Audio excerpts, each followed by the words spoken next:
తెలియజేసుకుంటున్నామండి. ఈ కార్యక్రమానికి విచ్చేసిన పెద్దలకు, మహిళా మండలికి అందరికీ హృదయపూర్వక స్వాగత సుమాంజలి.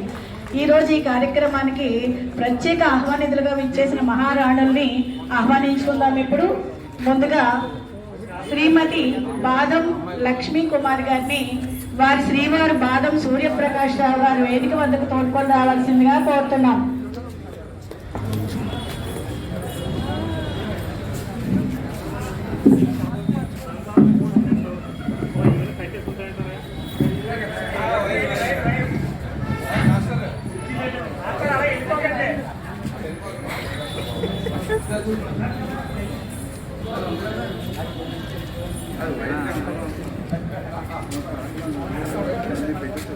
హలో బలరాం,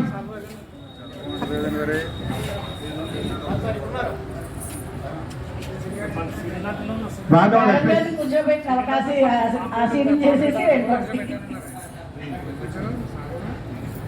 మీరు ఏమైనా ప్రపోజ్ చేస్తే కూడా చేయొచ్చు. చెయ్యొచ్చు కదా, చెయ్యాలి చెయ్యొచ్చు అంటే ప్రసాద్ మాస్టర్ మొదలు పెట్టారు కదా, మీరు కంటిన్యూ చేయండి.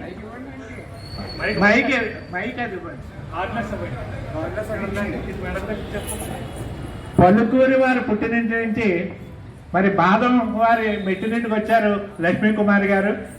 వచ్చి నుంచి ఆ లక్ష్మితోనే వచ్చారు. లక్ష్మీ స్వరూపులైనా ఆయన మళ్ళీ ఇంకా లక్ష్మి తోడైంది. అందుకనే మంచి మంచి సేవా కార్యక్రమాలు చేస్తున్నారు. వారిని ఇప్పుడు ప్రపోజల్ చేస్తున్నారు. శ్రీమతి గారు థ్యాంక్ యూ. గట్టిగా సార్ తప్పట్లో ఈ అవకాశం ఎప్పుడు రాదు చెప్పుకోవడానికి. ప్రోత్సహించండి అందరూ. మహిళలు వీధిలోకి వచ్చి ఈ రోజు ఇలా గౌరవించబడుతున్నామంటే పురుషులు కూడా చాలా త్యాగం చేశారు. లేకపోతే ఒకప్పుడు ఆడవాళ్ళు వీధిలోకి రాలేదు కదండి. ఎంతమందో త్యాగాలు చేస్తే మనం ఈ రోజు ఇక్కడ ఉన్నాం. అవన్నీ తర్వాత చెప్పుకుందాం. ముందుగా ఆహ్వానించుకుందాం.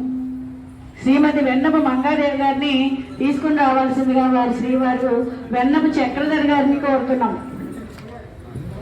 దగ్గరుండి తీసుకురండి సార్. జన సైన్యం అయిన జన సైనికురాలు మేడం గారు. అక్కర్లేదు సార్, మిమ్మల్ని ఇప్పటి వరకు దగ్గరుండి అన్ని చూసుకున్నారు కాబట్టి ఈ కాసేపు మీరు దగ్గరుండి చూడండి. మోసారు కాదు సార్, మీరు ఎక్కడికి వెళ్ళినా అన్ని మీ బాధ్యతలు మోసారు. మైకి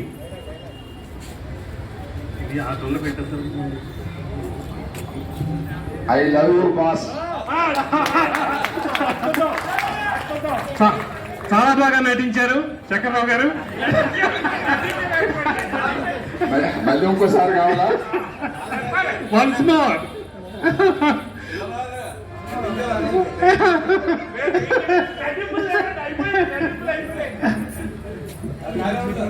నందిపాటి వారు మిమ్మల్ని రానిచ్చారండి ఇంట్లోకి. కడప దాటిచ్చారు కదా మిమ్మల్ని అవి చూసుకుని రావడానికి. Okay sir, once more sir. Okay sir. ఇలా ముందు రండి బాస్. బాగుందా? Claps. I love you boss. I do అంటారు ఆవిడ. మీకు వినపడిందా? Thank you sir.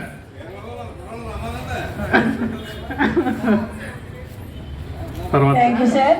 Shrimati Kondepudi Raghavamma గారిని వేదిక వద్దకు తీసుకురావాల్సిందిగా వారి శ్రీవారు కొండేపూడి శంకర్రావు గారిని కోరుతున్నాం.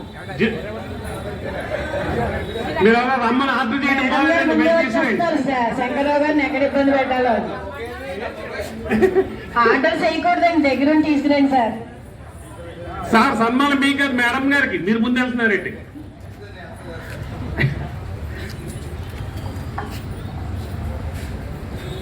పొరపాటున మైక్ గారు ఇచ్చేస్తారు, పువ్వు ఇవ్వండి.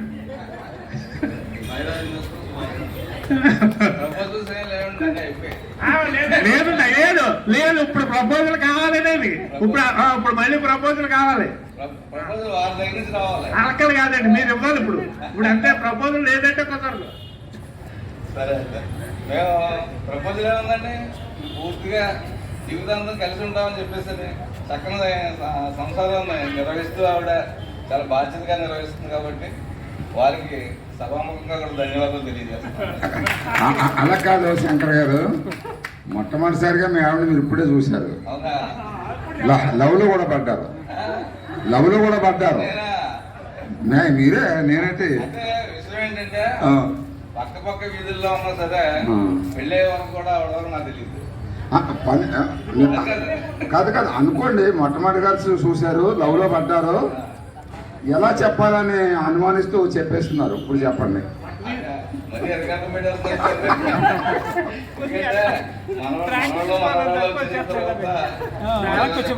అసలు ఈ ప్రోగ్రామ్ ఎందుకు? సరే మీరంటే చెప్పారు కాబట్టి నేను కూడా అని చెప్పేస్తున్నాను. ఏదో ప్రపోజల్ రావాలి మాకంతే. అందరూ కూడా చాలా శ్రీమతి పెమ్మరాజు లక్ష్మీ కుమారి గారిని తీసుకురావాల్సిందిగా వారిని పెమ్మరాజు సత్యరామ చంద్రరావు గారిని కోరుతున్నాం. సంస్కృత శ్లోకం చెప్తూ తీసుకురావాలండి. రామచంద్రరావు గారు మీరు ముందెళ్తున్నారేంటి? మీరు సంస్కృతంలో ప్రేమించుకున్నారా, తెలుగులోనా? తెలుగులోనే ప్రేమించామండి, కానీ సంస్కృతం ఎలా నేర్చుకున్నాం. అయితే ఇప్పుడు సంస్కృతంలో చెప్పండి. అదే ప్రపోజల్ అంటే ఈ కార్యక్రమం తీసుకోవడం పెద్ద ప్రపోజల్. అది చేయవలసిందేనట. చూడండి, మహిళలు తిరగబడుతున్నారు, జాగ్రత్త. అదే ఇందాక ఒక విషయం విన్నాం. మేమిద్దరం కూడా ఇంచుమించు రామచంద్రపురం వాళ్ళమే. మొదట్లో 8వ తరగతి అవుతున్నప్పుడు అవతల వీధిలో వెళ్ళేవారు, యువతల వీధిలో వెళ్ళేవారు.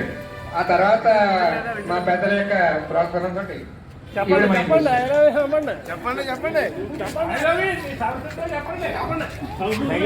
కాదు కాదు, మేము ఎవ్వరూ సంస్కృతిలో చెప్పలేం కాబట్టి మీరు చెప్పండి.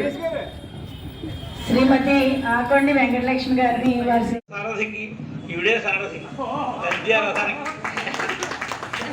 మేడం గారు, మీరు కవిత్వం చెప్తారు, మొన్న కవి సమ్మేళనంలో చెప్పారు కాబట్టి ఒక కవిత్వంతో ఆయనకి రిప్లై ఇవ్వండి. తర్వాత అది మరి కవిత్వ రావడం ఏం చేయమా? నా జీవిత యానానికి వెన్ను దన్ను అండా దండ అన్ని ఆయనే. నా జీవితానికి వెలుగు, మార్గదర్శి అయినటువంటి నా భర్త గారికి హృదయపూర్వక ధన్యవాదాలు. వా వా వా వా వా. నీ కోసం ఈ జీవితమే కాదు, ఎన్ని జన్మలైనా ఎదురు చూస్తూ ఉంటా అని చెప్పి మరొకసారి ప్రపోజ్ చేస్తున్నాను. ఐ లవ్ యూ బంగారం.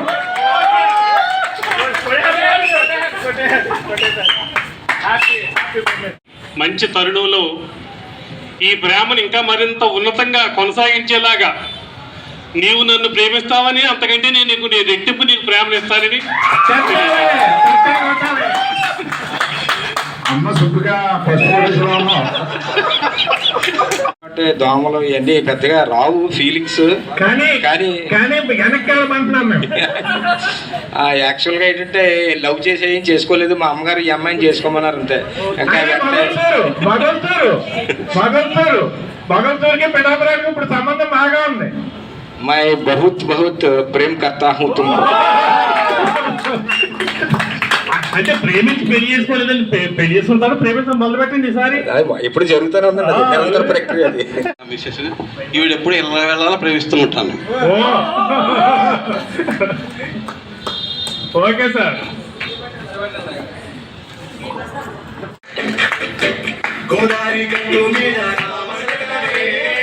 మిగతా వాళ్ళందరూ తాళం వేయండి సార్, అక్కడ కూర్చొని.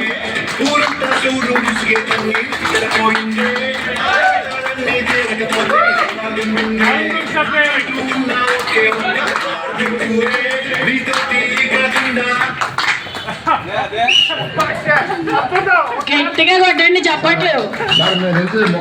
ముఖాబులా ఎక్స్పెక్ట్ చేసాం. ఉంది, ఇది ఎప్పటికీ కూడా మర్చిపోలేను. మా ఆవిడని కూడా ఎప్పుడు మర్చిపోలేనండి. మా ఇద్దరు ఎప్పుడు ఒకలాగా ఉంటామండి. ఓకే, అలా మొత్తం ఈ రోజు మేము ఈ నృత్య ప్రదర్శనలో మేము ఎంత బాగా ఉన్నామంటే మా పిల్లల్ని అందరినీ ఎంతో బాగా చక్కగా చూసుకుని ఈ లెవెల్లో ఎంత చక్కగా ఉన్నట్టే మా మిస్సెసే కారణం అండి, మా ఆవిడే. అందుకే మీ ఈ విషయంలో మీ అందరూ కూడా ధన్యవాదాలు, మంచిగా వచ్చిన ధన్యవాదాలు తెలుపుకున్నాం. Thank you. మీరు అప్పుడే ధన్యవాదాలు కదా, ఇంకా కార్యక్రమం ఉందండి. ఓహో, నేను పిఠాపురం అబ్బాయి. మీరు పిఠారం? పిఠారం అబ్బాయిని. బండరు దేనికి ఫేమస్ అండి? లడ్డు అండి. లడ్డూ లాంటి అమ్మాయిని పెట్టేశారని మా స్నేహితులు అనేవారు అనమాట అండి. ఆవిడ ముద్దు పేరేమో పాపాయ్ అనమాట అండి. అందు గురించి ఆ ముద్దు పేరుతో ఐ లవ్ యూ పాపాయ్. కళాకారులు అనిపించుకున్నారు. ఇంతమందిలో మీ అందరి ఆశీస్సులకి మేము నిన్న నూరేళ్ళు ఏ పనులు లేకుండా జరగాలని కోరుకుంటున్నాం.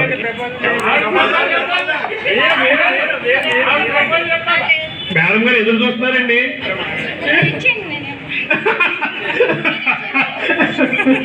నమస్కారం అండి, అందరికి నమస్కారం అండి.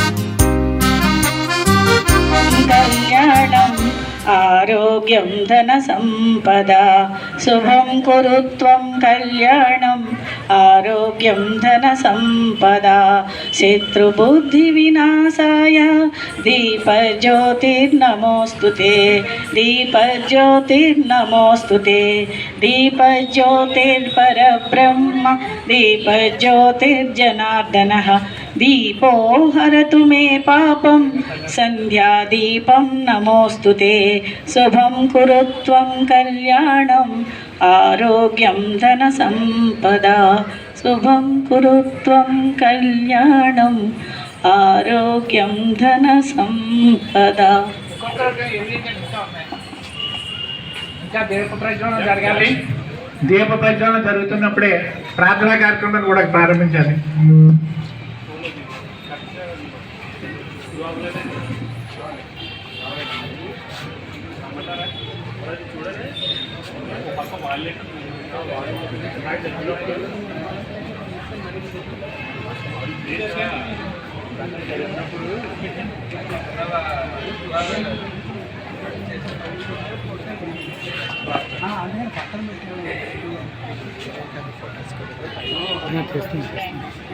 ప్రార్థన చేసుకుందామండి ఒకసారి.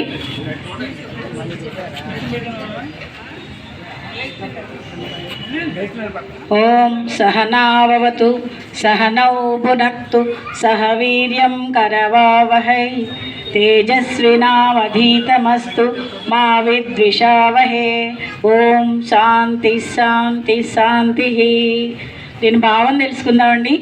ఓం సహనావతు, మనమందరం ఒకరినొకరు పరస్పరం కలిసిమెలిసి రక్షించుకుందాం. మన రాష్ట్రాన్ని, భాషను, సంస్కృతిని కాపాడుకుందాం. ఇది ముఖ్యంగా ఐక్యతా సూత్రం.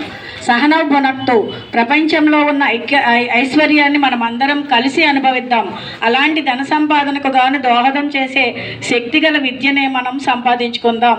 సహవీర్యం కరవావహై, మనం కలిసి మెలిసి పరాక్రమిద్దాం. మానసిక వికాసాన్ని కలిగించే సాహస కార్యాలను చేయగలిగే చైతన్యాన్ని కలిగించే ప్రబోధించే విద్యను సాధిద్దాం. తేజస్వినా వధీతమస్తు, మనల్ని తేజోవంతులుగా వర్చస్సు కలవారిగా జ్ఞానాన్ని విద్యను పొందుదాం. మన శుభాకాంక్షలు, శుభాభినందనలు, శుభాశీస్సులు. మూడు గొప్పలు ఒక్క చోట కలిస్తే ముచ్చగాలకు ముప్ప వాటిల్లుతుంది. అత్తలేని కోడలు ఉత్తమురాలు. ఈ ఆడవాళ్ళు ఏం చేయగలరు? ఏదో ఇంటిని పిల్లల్ని చక్కదిద్దుకోవడం, తీర్చిదిద్దుకోవడం తప్ప వాళ్ళ చేతన ఏమవుతుంది? ఇలాంటి మాటలన్నిటికీ కాలం చెల్లింది. మూడు గొప్పలే కాదు, 30, 300, 3000, 3 లక్షలు, 3 కోట్లు స్త్రీలు అందరూ కలిసి ఈనాడు ఎంతో సమైక్యతతో జీవిస్తున్నారు. సీరియల్స్ లోను, ధారావాహికల్లోను, సినిమాల్లోనూ ఆడవాళ్ళని హింసించేటట్లు చూపిస్తున్నారు. విలన్లు అవుతున్నారు ఆడవాళ్ళు అని మనం అనుకోనక్కర్లేదు. ఆ సీరియల్స్ రాసేవాళ్ళు, చేసేవాళ్ళు అందరూ కూడా వాళ్ళకి తెలుసును.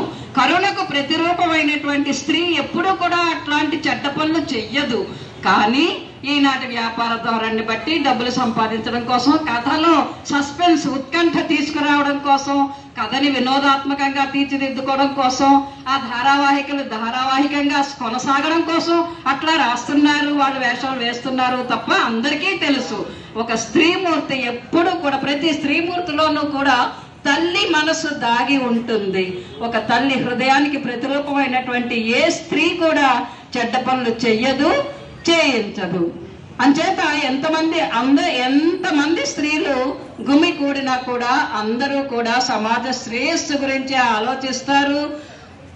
అద్భుత కార్యాలు చెయ్యగలిగినటువంటి మస్తిష్కంతో, పరోపకారం చేయగల ఆర్ద్ర హృదయాలతో, కార్యాచరణ చూపించగలిగే కరచరణాలతో, అంటే మేధస్సు, మనస్సు, శరీరము మూడు కూడా ఒకే సరళ రేఖలో పయనించేటట్లుగా, సాగేటట్లుగా స్త్రీలు ఈనాడు చక్కగా ఇచ్ఛాశక్తి లక్ష్మీదేవికి, జ్ఞానశక్తి సరస్వతీదేవికి, క్రియాశక్తి దుర్గాదేవికి, మూడు శక్తులకు ప్రతిరూపంగా, మూడు శక్తుల సమాహారంగా ఈనాడు స్త్రీలు ముందంజ వేస్తున్నారు.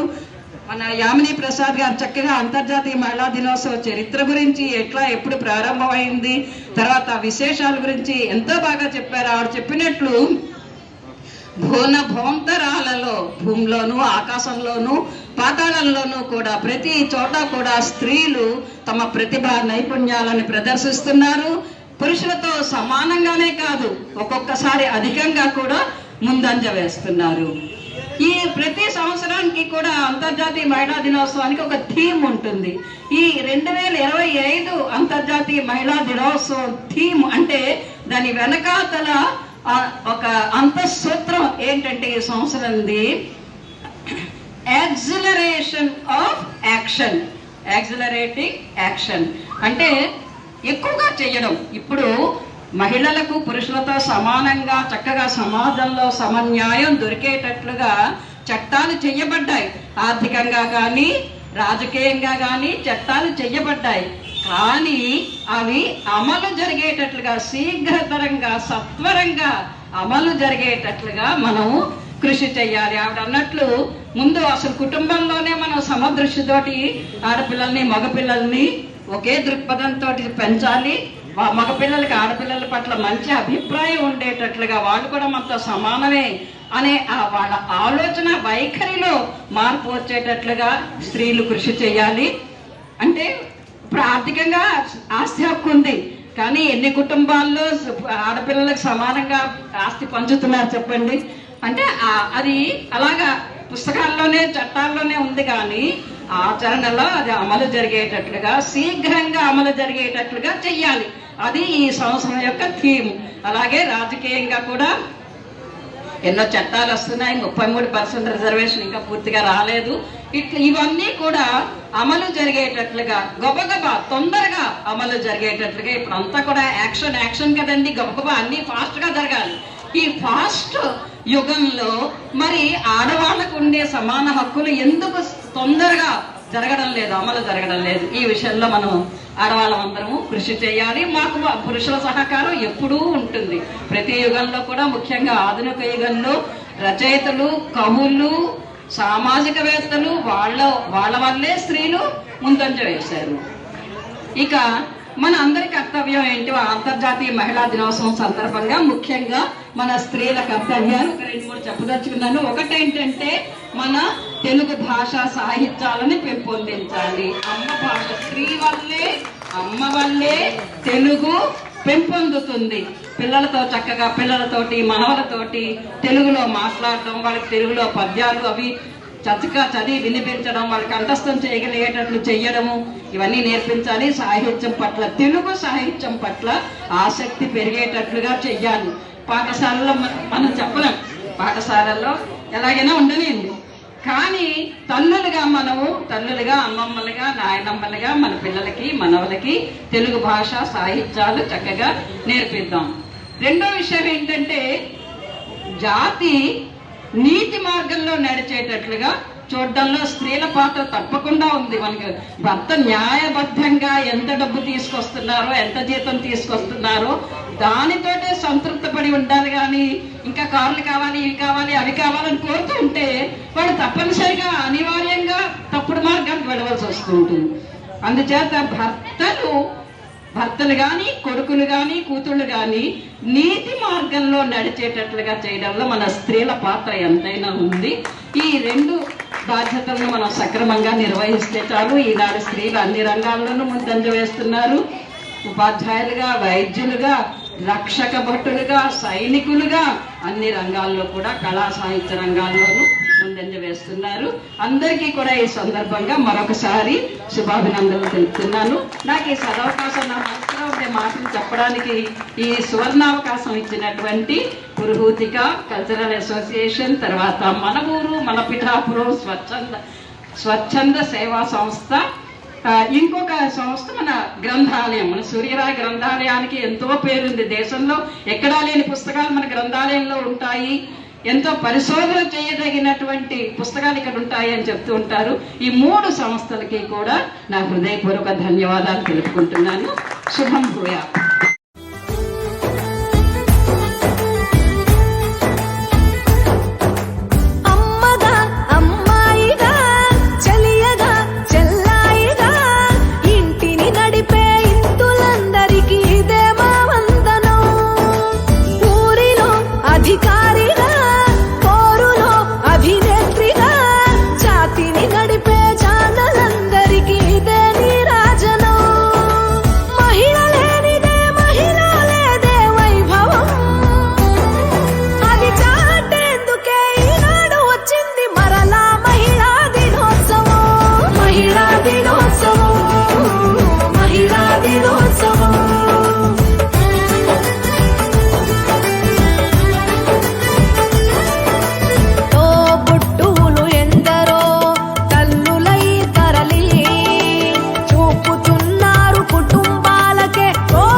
మనసే బంధము